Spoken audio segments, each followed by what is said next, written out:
Elle m'aime plus que tout autre. Et moi aussi, je l'aime. Non, ce n'est pas possible. Mais oui, étonnez-vous, docteur, j'aime Fosca. Je ne vous comprends pas. Quoi que vous disiez, je ne vous entends pas. Si, docteur, c'est votre œuvre également. Vous ne savez peut-être plus soigner les maladies, mais vous avez aidé à déclencher la mienne et vous ne pouvez plus rien pour cela. Ne faites pas semblant de ne pas entendre. Mais taisez-vous, je ne vous entends pas. J'aime Fosca. C'est contraire aux règles, hein? C'est contre nature. Tous les jours, vous dites que vous oubliez quelque chose. Eh bien, aujourd'hui, oubliez votre sens esthétique. Je l'aime. Et je veux le lui dire, avant de l'abandonner. J'apparais comme, enfin paraît-il dans le dernier sondage de match, comme le plus séducteur, je ne sais quoi, enfin ce qui est assez drôle. Mais je n'apparais pas dans les bons acteurs, moi, du tout. C'est pour ça que vous me parlez d'image.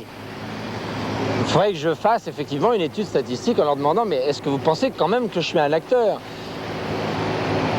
C'est ça le doute de l'acteur. Il se dit à un moment donné, mais est-ce que je suis apprécié pour mes yeux bleus? On parlait de Newman tout à l'heure, il dit si j'avais pas eu les yeux bleus, je n'aurais pas fait une carrière. On se demande un petit peu ça, on se dit merde. C'est con, finalement je pars avec un handicap, je pars avec des yeux bleus et une gueule pas trop mal, alors c'est chiant pour un acteur. Et ça vous agace? Ça m'agace plus, hein. Non, ça me fait rire quand même. Là maintenant, non, je suis au stade où je me marre de pas mal de choses. Mais c'est pas par dérision d'ailleurs, c'est parce que je trouve ça drôle. Je trouve qu'il y a une espèce d'incohérence et en même temps, ça fait partie de ce métier, espèce de paradoxe permanent. Quoi qu'il en soit, un Français sur deux est convaincu, Bernard Giraudot est l'acteur français le mieux placé pour devenir une star, une vraie, comme Delon ou Belmondo. Toutefois, lui ne veut pas se laisser enfermer dans son personnage d'acteur. L'anecdote, c'est simple. Quand j'ai commencé le théâtre, c'est stupide, mais quand même, il faut que je le dise. J'ai commencé à travailler à droite, à gauche, pour gagner ma vie. Et un jour, il y a des copains, j'arrêtais pas de faire rire les copains dans la bande. Hein, j'étais toujours le meneur, comme ça, arrêtais pas de faire des conneries, déconner, amuser tout le monde. Et un jour, il y a un mec qui me dit, toi qui arrêtes pas de nous faire rire dans la vie, pourquoi tu irais pas faire du théâtre? Il y a une troupe qui se monte, ici. Pourquoi tu irais pas faire du théâtre? On irait te voir. Moi, le théâtre, j'avais jamais vu. J'avais juste vu un avare poussiéreux quand j'avais 16 ans.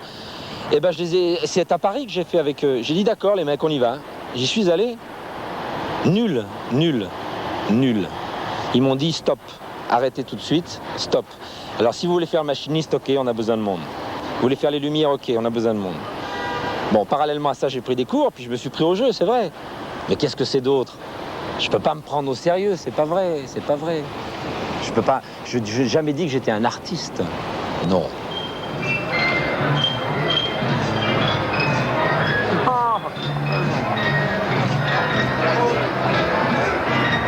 Voilà le problème. On dormait.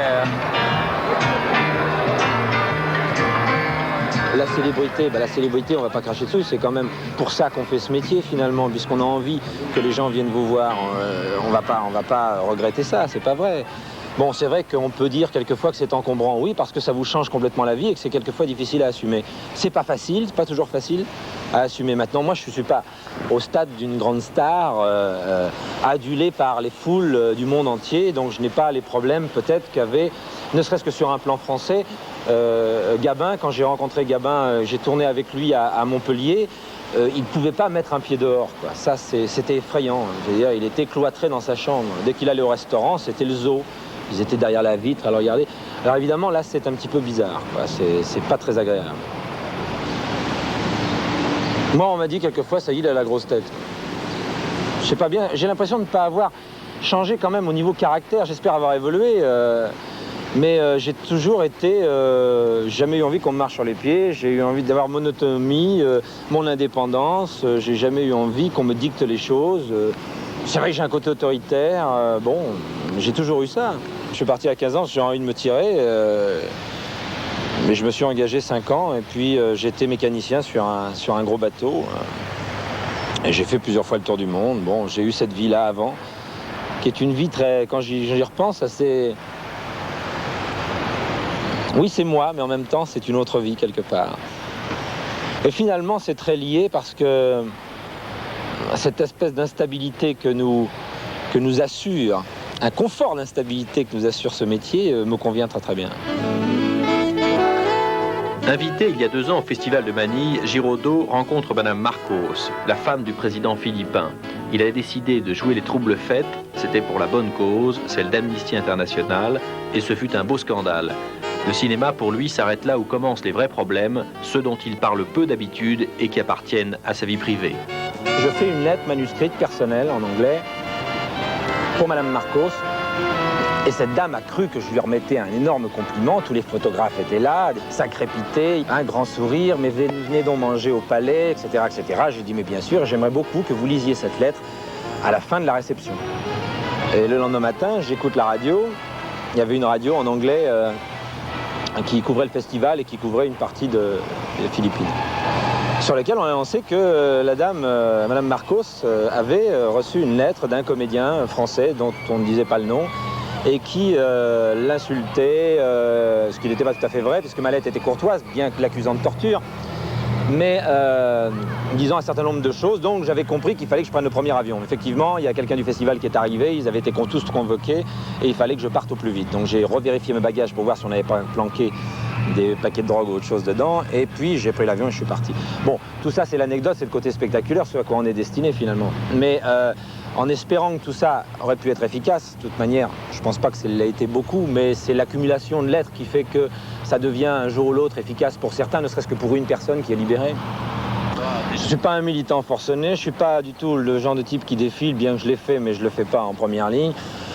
Non, j'essaie d'être...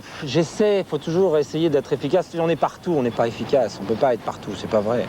J'essaye par des actions ponctuelles de faire un certain nombre de choses. Bon, en même temps, il y a des gens à Amnesty qui sont totalement inconnus et qui font des choses formidables et que je suis loin de faire, d'ailleurs.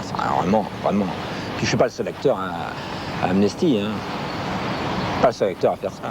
Mais bon, on en parle parce que ça me semble plus important de parler finalement des droits de l'homme, d'Amnesty International, de la liberté d'expression.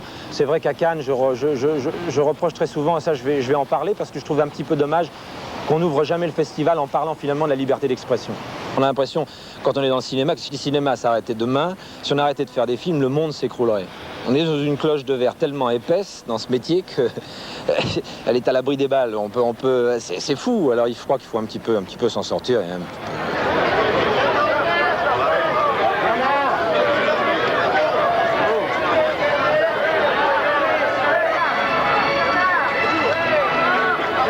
Moi, je suis pas si mal que ça dans ma peau.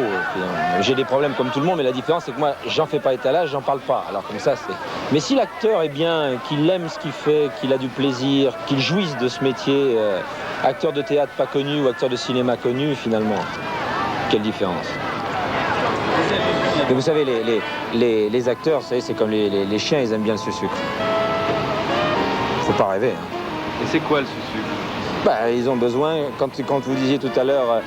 ils n'aiment pas que les gens viennent les voir dans la rue, mais si, ils aiment bien ça. Ils aiment bien qu'on les applaudisse à la fin du spectacle, ils aiment bien qu'on leur dise qu'ils sont bien, ils aimeraient bien que tous les critiques disent qu'ils sont formidables.